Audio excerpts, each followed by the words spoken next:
प्रभु में आपको प्रेम भरा नमस्कार।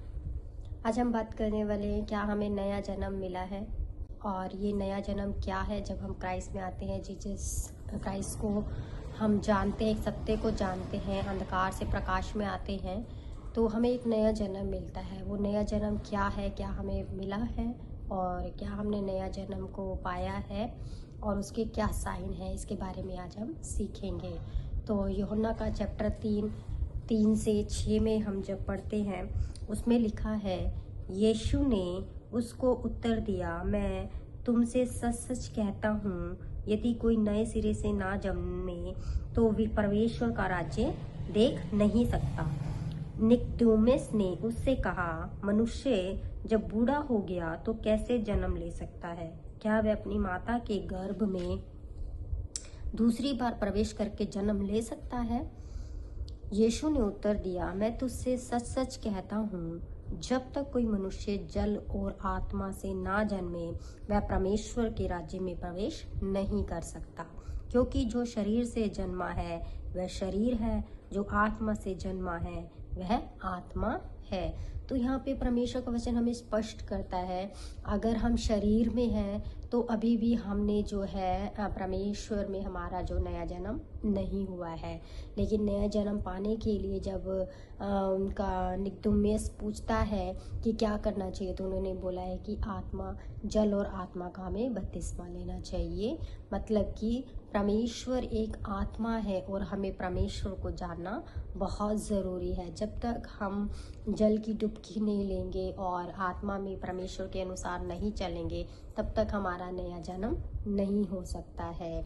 और नेक्स्ट वर्सेस में 2 कुरिन्थियों 5:17 में लिखा हुआ है कि इसलिए यदि कोई मसीह में है तो वह नई सृष्टि है, पुरानी बातें बीत गई है, देखो सब बातें नई हो गई है। अगर जब हम जब नए जन्म लेते हैं और परमेश्वर को ग्रहण करते हैं, तो हमारी जितनी भी पुरानी बातें हैं वो सब बीत गई। हमारे गंदे सोच विचार, हमारी गंदी आदतें, हमारी गंदी बातें, जो हम गलत करते थे, झूठ, फरेब, लालच, ईर्ष्या, जितनी भी कड़वाहट थी, किसी से लड़ाई झगड़ा था, नफरत थी, वो सब, किसी ने हमें धोखा दिया, सबको भुला के अब हम नई सृष्टि हैं। परमेश्वर में हमें सबको माफ करना है। अब पुरानी बातें जो बीत चुकी है, अब हम परमेश्वर में हैं, परमेश्वर के अनुसार हम चले तो हम नई सृष्टि है। अब कोई भी पुरानी बात हमारे जीवन में नहीं दिखनी चाहिए। और नेक्स्ट वचन जब हम पढ़ते हैं 1 पत्रस 1:3 में, तो यहाँ पे लिखा हुआ है कि हमारे प्रभु यीशु मसीह के परमेश्वर और पिता का धन्यवाद हो, जिसने यीशु मसीह के मरे हुओं में से जी उठने के द्वारा अपनी बड़ी दया से हमें जीवित आशा के लिए नया जन्म दिया। तो जैसे प्रभु यीशु ने अपने आप को बलिदान करके एक नए जन्म लिया था, ऐसे ही जब हम परमेश्वर में ने एक जो बलिदान किया वो हमारे लिए किया। जब हम उसके ऊपर विश्वास करते हैं, परमेश्वर के ऊपर, कि वो हमारे पापों के लिए मारे गए, गाड़े गए और तीसरे दिन जी उठे, तो हमें एक नया जन्म मिलता है विश्वास के द्वारा। क्योंकि ये सब जो है परमेश्वर के अनुग्रह से हमें मिला है, हम पे दया हुई है। और जब हम यूहन्ना का वचन एक चैप्टर में पढ़ते हैं, एक चैप्टर के 12 और 13 में पढ़ते हैं, तो वहाँ पे लिखा हुआ है कि परंतु जितनों ने उसे ग्रहण किया उसने उन्हें परमेश्वर की संतान होने का अधिकार दिया, अर्थात उन्हीं जो उसके नाम पर विश्वास रखते हैं। वे ना तो लहू से, ना शरीर की इच्छा से, ना मनुष्य की इच्छा से, परंतु परमेश्वर से उत्पन्न हुए हैं।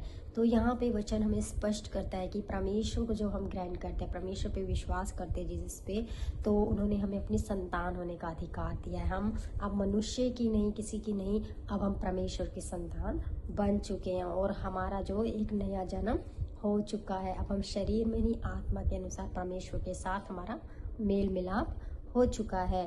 और जब हम पत्रस 1:23 में पढ़ते हैं, तो वहाँ पे लिखा हुआ है कि 1:23 में कि क्योंकि तुमने नाशवान नहीं पर अविनाशी बीज से परमेश्वर के जीवते और सदा ठहरने वाले वचन के द्वारा नया पाया। जो परमेश्वर का वचन अटल है है ना, वो सत्य है, उसी के द्वारा हमने नया जन्म पाया है। पृथ्वी आकाश धरती टल सकते हैं, लेकिन परमेश्वर का वचन कभी नहीं टलेगा, जो उसने हमें विश्वास योग्य हमें बनाया है और हमारे अंदर हमारे सारे पापों को जो है क्षमा किया है, हमारे सारे रोगों को चंगा किया, हमें शुद्ध और पवित्र करने के लिए, हमें बचाने के लिए वो आए। तो उसी के वचन के द्वारा जो है हमने नए जन्म को पाया है। और जब हम अगला वचन पढ़ते हैं इफिसियों का चैप्टर 2 के 8 में 2 का 8 और 9 वचन जब हम पढ़ते हैं तो उसमें लिखा है, क्योंकि विश्वास ही के द्वारा अनुग्रह ही से तुम्हारा उद्धार हुआ है, और यह तुम्हारी ओर से नहीं वरन परमेश्वर का दान है, और ना कर्मों के कारण ना, और ऐसा ना हो कि कोई घमंड करे, क्योंकि हम उसके बनाए हुए और मसीह यीशु में उनके भले कामों के लिए सिरजे गए हैं, जिन्हें परमेश्वर ने पहले से हमारे करने के लिए तैयार किया है। तो हमें घमंड नहीं करना है कि हम जो है हमारे ऊपर मसीह का अनुग्रह हुआ, ये हमारे कोई भी काम के द्वारा नहीं हुआ है, किसी कर्म के कि हमने कुछ अच्छा करा है, नहीं, हम तो शुरू से ही पापी थे, क्योंकि वचन क्या बताता है, कोई भी धर्मी नहीं है, सब अधर्मी हैं। तो परमेश्वर ने हम पे दया की, हम पे अनुग्रह किया, हमारे पापों को क्षमा किया, हमें चुन लिया, और परमेश्वर की करुणा सदा की है हमारे जीवनों में। तो इसीलिए हम घमंड ना करें, हम दीन और नम्र बने, जैसे परमेश्वर ने हमसे प्रेम किया, वो प्रेम हमारे जीवन से बहने पाए दूसरों के लिए, और हम भी दूसरों को सुसमाचार दें ताकि वो लोग भी बच जाएं। जैसे परमेश्वर ने हमें बचाया, हम पे अनुग्रह किया, ऐसे ही परमेश्वर का अनुग्रह उन सब पे भी होने पाए। और ये इस तरीके से हम जो है नई सृष्टि बन सकते हैं। तो हम साइन देखेंगे कि क्या सचमुच हम नई सृष्टि बन चुके हैं। जब आपको नया जन्म मिल जाता है तो ये आपके साइन होंगे, और इसमें आपको समझ में आएगा कि सचमुच मैं नई सृष्टि में हूँ या अभी भी मैं पुरानी सृष्टि में बनी हुई हूँ या बना हुआ हूँ।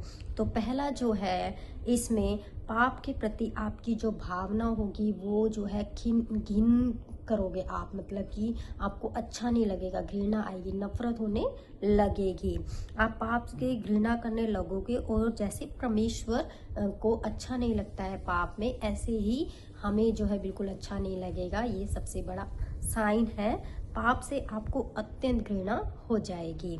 दूसरा क्या होगा, जब आपको इच्छा केवल परमेश्वर की आज्ञा का पालन करने की होने लगे तो समझ लेना कि आपका नया जन्म हो चुका है। केवल और केवल आप परमेश्वर के बारे में सोचेंगे, परमेश्वर की इच्छा को पूरी करेंगे कि प्रभु ने मुझे किस योजना के तहत बुलाया है, जो सच्चाई को मेरे जीवन में प्रकट किया है, तो उसको हम प्रभु की इच्छा के अनुसार हर काम को करना शुरू कर देंगे। और इस तरीके से हमें पता चलेगा कि हमारा नया जन्म हो चुका है। यदि हम उसकी आज्ञा मानेंगे और इसी से हम जानेंगे कि हम उसे जान गए हैं। ठीक है। तीसरा है, अब आप संसार से अलग हो जाएंगे।